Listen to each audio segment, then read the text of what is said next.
Hello, my name is Juan Garcia, and today I'll be analyzing Mark Kushner's speech on the architecture and culture, their effects on the contemporary buildings. Isn't it amazing to see all the concepts we have talked about, all of the structure we have talked about, embraced, embodied in a single speech in such a beautiful manner? I believe Mr. Kushner has done an amazing job at leveling down with the audience, understanding that he was not only talking to architects but also the users of architecture, connected perfectly with them, and got all of his points straight.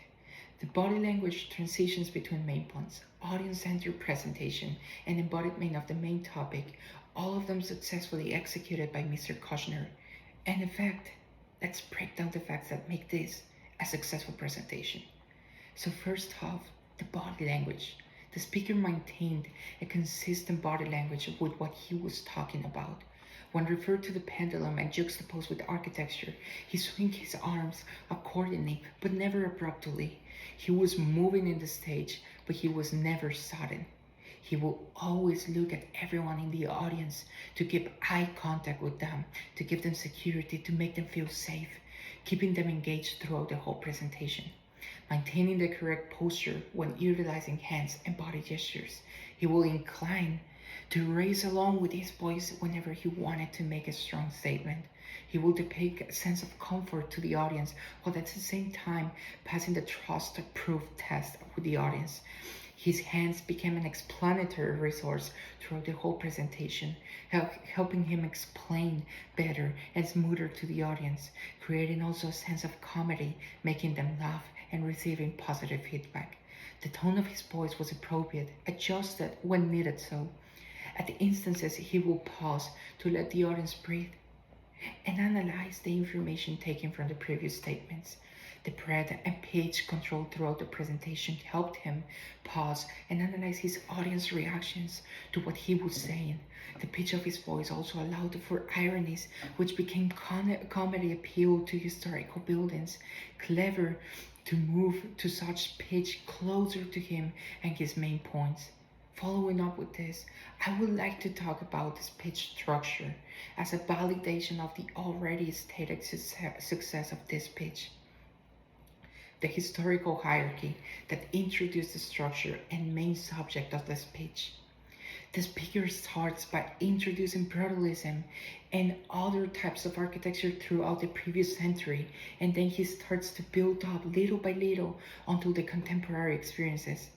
But again, he never only appeals to the architect experience, he also appeals to the user experience.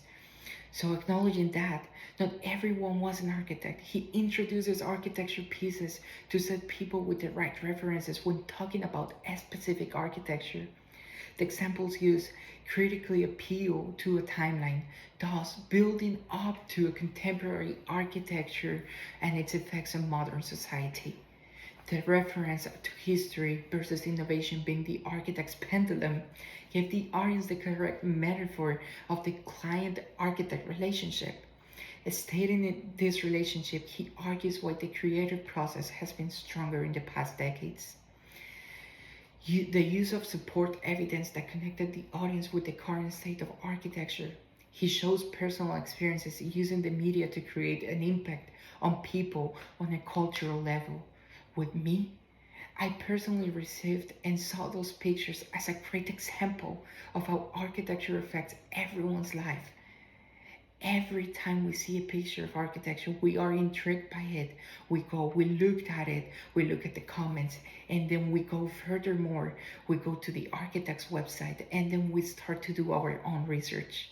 So he engaged with the audience, he engaged with me in a personal level, in the ethos level, appealing to the sentiments, appealing to the emotions of people. He successfully summarizes and convinces his audience that buildings are shaped by use and culture is a major influence. Nevertheless, in a chronological manner, successfully organizes information in a way people are guided towards the final statement. Consequently, everything is understood at the end, and it is reflected upon people's feedback, how they applauded at the end, how they understood him at the end. Having said that, I believe this I believe that the architect Mark Kushner has successfully embraced the speech procedure and engaged with his audience. He maintained the correct physical posture and movements throughout the presentation.